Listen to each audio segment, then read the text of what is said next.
अस्सलाम वालेकुम। First year कैसे हैं आप लोग? ठीक हैं। अच्छा बेटा, कल हम लोगों ने चैप्टर नंबर 6 को स्टार्ट किया था और उसमें मैंने आपको बैक्टीरिया के बारे में थोड़ा सा एनिमिक्यूल और वो सारी चीज़ें बताई थी और साथ में उसकी शेप और स्ट्रक्चर के बारे में थोड़ी सी डिस्कशन हुई थी। आज उसको डिटेल से डिस्कस करते हैं। हाँ जी, साइज़ का तो आपको आइडिया हो गया होगा कि 0.1 से 0.1 जो है वो मैंने वो कहा था 0.001 माइक्रोमीटर सबसे छोटा जो है वो बैक्टीरिया होता है। और जो सबसे छोटा बैक्टीरिया होता है it has in size of equivalent to largest viruses. तो उसके बाद हम लोगों ने जो अगली बात की थी वो ये की थी कि बैक्टीरिया जो हैं वो उनकी शेप्स के बारे में बात की थी और उसमें हमने साइज़ उन्होंने डिफरेंट बैक्टीरियाज के भी डिस्कस किए थे। And then we have come toward the shape में हमने कहा था बैक्टीरिया राउंड शेप हो सकते हैं। राउंड शेप को हमने कोकाय कहा था और हमने कहा था कि वो राउंड शेप लॉन्ग चेन्स की फॉर्म में भी हो सकते हैं, दो की फॉर्म में भी हो सकते हैं। अब यहाँ पे आपको एक ही प्लेन में नज़र आ रहे हैं, इनके पीछे कोई नहीं है।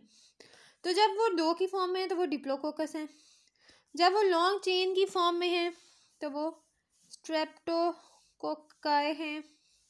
लेकिन अगर वो डबल हैं, मतलब ये दो दो की फॉर्म है, तो हमने उनको टेट्रेड कहा था। चार चार की अरेंजमेंट टेट्रेड भी कहते हैं इनको और सार्कीना भी कहते हैं। और अगर ये इरेगुलर चेन्स हैं आगे पीछे साइडों पे तो इसको हम स्टेफ्लोकोकाई कहते हैं। इसी तरह से फिर हमने राउंड शेप के बाद अगली जो आपकी शेप थी वो कौन सी थी? राउंड शेप के बाद आपके पास आते हैं रॉड शेप बैक्टीरिया, जिनको आप कहते हैं bacilli. If they are two in a single chain diplobacilli. अगर लंबी चेन है 4-5 की तो फिर उसी तरह से जैसे वहाँ पे स्टेप्टो को गए थे इधर स्टेप्टोबेसिलाई। और बेसिलस जो है बेसिकली ये रॉड शेप बैक्टीरिया होते हैं, इसकी डोमेन हमेशा वन प्लेन के अंदर होती है। अगर ये पेयर्स में है तो डिप्लोबेसिलाई इसकी एग्जांपल है स्टीरिया कोलाई।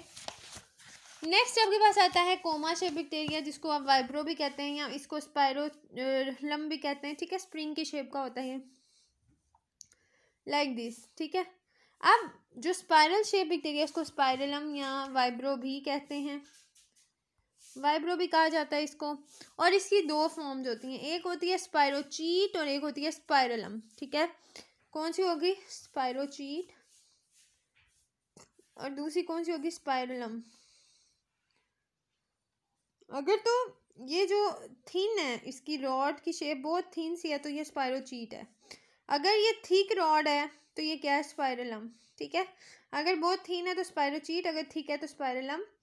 इसके बाद आप आगे आ जाएं, ये तीनों शेप्स आपने देख ली कोकाई और उसमें जो डिफरेंट फॉर्म्स बनती हैं। उसके बाद बेसिलाई में तो दो ही होती हैं, उसमें स्टेप्टो बेसिलाई और डिप्लो बेसिलाई होता है, उसके अंदर स्टेफ्लो बेसिलाई नहीं होता जो आपने पीछे कोकाई में देखा था कि इरेगुलर चेन्स बनती हैं।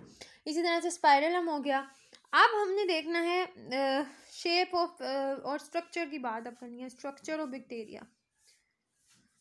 स्ट्रक्चर क्या होता है बैक्टीरिया का? ऐसे होता है बैक्टीरिया, यहाँ पर इसका फ्लैजला होता है, अंदर इसके जो है डीएनए होता है, साथ में कहीं कहीं पे राइबोसोम्स होते हैं, कुछ जो हैं वो इसके अंदर प्लाज्मिड्स होते हैं, सर्कुलर डीएनए के मॉलिक्यूल्स होते हैं, कुछ उनको प्लाज्मिड्स कहते हैं। और बाकी ये सारा हम इसका साइटोप्लाज्म कह देते हैं। बाहर इसके एक सेल वॉल होती है और उसके बाहर एक स्लाइम कैप्सूल होता है। ठीक है, और उसके साथ कभी कभी एक और एडिशनल लेयर होती है दरमियान में जो कि फ्लूइड लाइक होती है, मतलब थोड़ी सी उसकी। इस तरह से ये आपका बैक्टीरिया होता है। ठीक है, अब जो बैक्टीरिया है बेसिकली इट इज़ बेसिकली आप इसको कह सकते हैं कि हमारे पास जो बैक्टीरियाज हैं दे आर उनके अंदर आपके पास डिफरेंट स्ट्रक्चर हो सकते हैं। ये फ्लैजला हो गया उनका, यहाँ पर उनका एक मीसोसोम बनता है, एक और स्ट्रक्चर बनता है जिसको पिलाए कहते हैं। ठीक है, और ये हाँ आपका फ्लैजला, अंदर उनका वही न्यूक्लियोइड आ गया और ये उसके आगे प्लाज्मिड्स, ये सारा साइटोप्लाज्म हो गया। अब हमने बैक्टीरिया के स्ट्रक्चर में उसको डिफाइन किया on the basis of flagella के फ्लैजला उसके अंदर है या फ्लैजला नहीं है या किस तरह से फ्लैजला, ये जो बाहर वाला हमने एक थ्रेड लाइक येलो कलर का स्ट्रक्चर बनाया। तो on the basis of flagella हमने बैक्टीरियाज को डिफरेंट चीज़ों में डिवाइड किया कि जो फ्लैजला है ये एक प्रोटीन है फ्लैजलिन, इससे मिलकर बनता है, थ्रेड लाइक स्ट्रक्चर होता है और लोकोमोशन के लिए बैक्टीरिया में यूज़ होता है। किसके लिए यूज़ होता है? लोकोमोशन के लिए। अगर मैं यहाँ पे बैक्टीरिया बनाऊँ और ये मतलब ये येलो कलर में आपको फ्लैजिला नज़र आ रहा है। अब फ्लैजिला किस तरह का है उसकी बेस पे हम बैक्टीरियाज को डिवाइड करते हैं। कुछ बैक्टीरियाज होते हैं जिनके अंदर फ्लैजिला होता ही नहीं है, जिनके अंदर फ्लैजिला नहीं होता उनको कहते हैं एट्राइकस। कुछ होते हैं जिनके अंदर एक ही फ्लैजिला होता है, उन्हें कहते हैं मोनोट्राइकस। कुछ होते हैं जिनके अंदर फ्लैजिला का एक जत्था होता है, एक तरफ पूरा मतलब जत्था हो गया उनका, दूसरी तरफ कोई भी नहीं होगा, उसको कहते हैं लोफोट्राइकस। जिसमें एक तरफ ज़्यादा सारे फ्लैजिला, जिसमें दोनों तरफ ज़्यादा सारे फ्लैजिला हों दोनों एंड्स पे, उनको कहते हैं एम्फीट्राइकस। ठीक है, एक तरफ है तो लोफोट्राइकस ज़्यादा सारे, और अगर पूरी बॉडी पे ही फ्लैजिला है उनके तो उसको हम कहते हैं पेरीट्राइकस।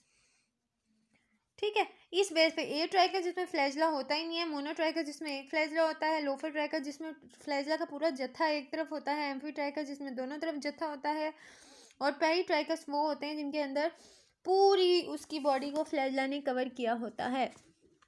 और कोकाए जो बैक्टीरिया हैं वो नॉर्मली एट्राइकस होते हैं, उनके अंदर फ्लैजिलास नहीं होते। अब अगर बात की जाए फ्लैजिला के फंक्शन की, तो बात वही है कि फ्लैजिला जो है वो फंक्शन उसका क्या है, वो मोटिलिटी में हेल्प करता है, मूवमेंट में हेल्प करता है बैक्टीरिया की। उसके साथ साथ ये उसके रिस्पांस को कीमोटैक्सिस टूवर्ड्स लाइट अगर मूव करना है, टूवर्ड्स सम केमिकल मूव करना है, तो उस रिस्पांस को जो है वो फ्लैजिला जो है वो चेक करता है और उसके ऊपर एक नज़र रखता है। तो बेसिकली ये हमारे पास फ्लैजिला का फंक्शन होता है। On the base of flagella इसी तरह से हम इनको डिवाइड करते हैं। पीछे आपने शेप्स देख ली और उसके बाद आज फ्लैजिला देख लिया। कल इंशाल्लाह ताला हम आगे वाला स्ट्रक्चर देखेंगे। यहाँ तक आपके पास कोई भी क्वेश्चन है, कोई कंफ्यूजन है तो आप पूछ सकते हैं।